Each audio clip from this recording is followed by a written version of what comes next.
გვაქვს კომიტეტის ხდომა, როგორც მოიხსენებათ, არის დაჩქარებული კანონპროექტი 1, საგადასახადო კოდექსში ცვლილებები და დაგვემატა მეორე ხელშეკრულება. ესე იგი, პირველი საკითხი.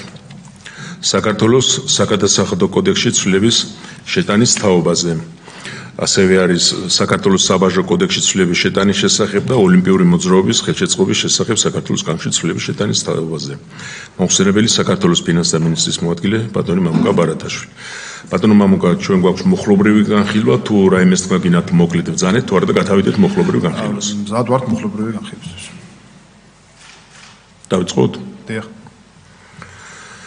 დავიწყოთ პირველი საქართველოს საგადასახადო კოდექსში ცვლილების შეტანის შესახებ. მუხლი პირველი, პუნქტი პირველი. უცვლელად.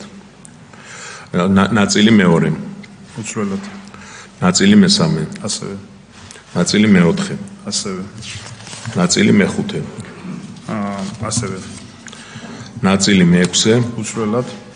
ნაწილი მეშვიდე. არ შესულა ცვლილება. ნაწილი მერვე. ასევე. ნაწილი მეცხრე. ასევე. მეათე. უცვლელად. მე-11. უცვლელად. მე-12.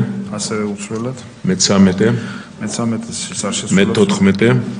უცვლელად არის. მე-15. ასევე. მე-16. უცვლელად. მე-17. მე-17 ნაწილის დექვე პუნქტი თქვენი შენიშვნის გათვალისწინებით შეტანილია ცვლილება და იქ ვადა დაუმთავრებელი მშენებლობებს ეხება ეს პუნქტი და შედის ცვლილება, რომლის მიხედვით დაუმთავრებელი მშენებლობაზე ვადა გაგრძელდება არა 2028-მდე, არამედ 2029 წლის 1 იანვრამდე კომიტეტზე გამოთქმული შენიშვნის გათვალისწინებით.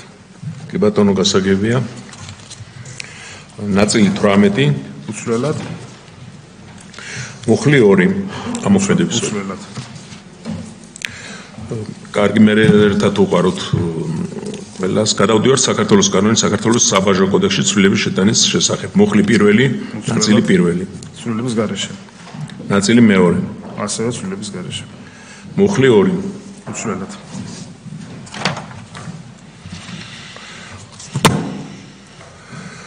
ოლიმპიური მოძრაობის ხელშეწყობის შესახებ საქართველოს კანონში ცვლილების შეტანის თაობაზე. მუხლი პირველი. უცვლელად არის წარმოდგენილი. პუნქტი პირველი. ასევე უცვლელად. პუნქტი მეორე. უცვლელად. მუხლი მეორე. უცვლელად.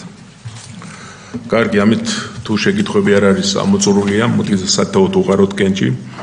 პირველი საქართველოს საგადასახადო კოდექსში ცვლილება. ვინ არის მომხრე? მეორე საბაჟო კოდექსში ცვლილება. და მესამე ოლიმპიური მოძრაობის ხელშეწყობის შესახებ. მადლობა და მეორე საკითხი.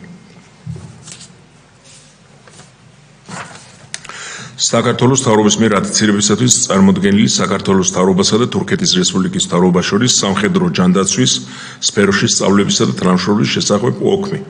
მოხსენებელი საქართველოს თავდაცვის მინისტრის მოადგილე ბატონი გრიგოლ გიორგაძე.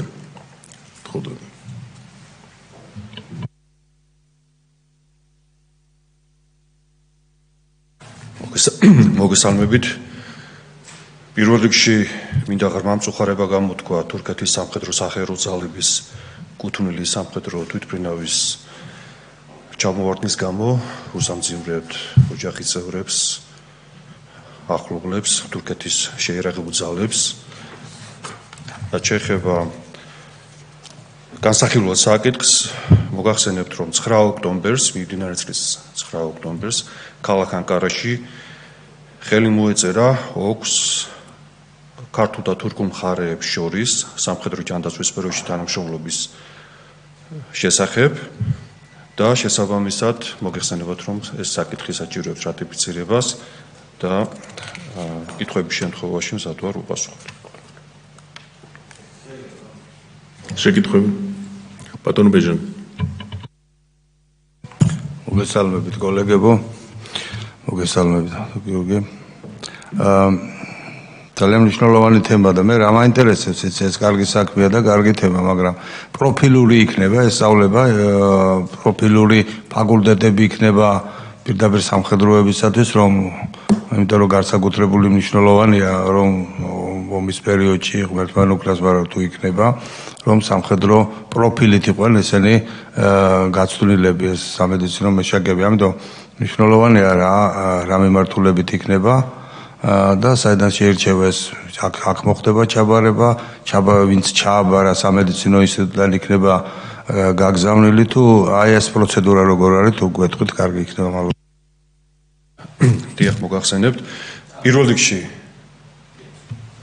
შეიძლება რამდენი ადამიანი იქნება ჩართული ამ სწავლების პროცესში, რამდენი სტუდენტზე არის გათვლილი, თუ როგორც არის. სხვა შეკითხვები არ არის, თქო უპასუხოთ. ეს საკითხი არ ეხება სტუდენტებს, აქ საუბარი არის სამხედრო მოსამსახურეებზე, რომლებიც საჭიროებენ სამედიცინო მომსახურებას ერთი და ასევე ჩვენ გვექნება გაცვლითი პროგრამები სამედიცინო სწავლებასთან დაკავშირებით. ეს ეხება ჯანდაცვის სფეროში სწავლების მომზადებას. ესე იგი თვითონ სახელმწიფო მოსამსახურემ რომ იწოდეს გარკვეული წესები სამედიცინო კუთხით, ეს ასეა, ხო? დიახ. ეს ძალიან მნიშვნელოვანი მიმართულება არის და ჩვენთვისაც ეს ძალიან მნიშვნელოვანი არის, რომ ამ საკითხებში მოხდეს გადამზადებები. ჩვენ თუ სწავლებაში თუ არის შეტანილი ეს გარკვეული პროგრამა ამ კუთხით? რა თქმა უნდა. თავდაცვის ძალებში სამედიცინო დეპარტამენტი ცალკე არსებობს, ასევე არსებობს სამხედრო ჰოსპიტალი და ჩვენ გვყავს ძალიან კვალიფიციური შესაბამისად სამხედრო მოსამსახურეები, ექიმები. დიახ. ანუ სამხედრო მედიცინის განვითარებას ემსახურება, ხო? დიახ.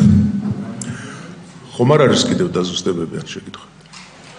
კარგი, ჩვენ აქ წამყვანი არა ვართ, თავდაცვის კომიტეტზე კიდევ იქნება განხილული, თუ ვინმეს აინტერესებს. ხარი დაუჭიროთ თქვენის ნებართვით. მადლობა.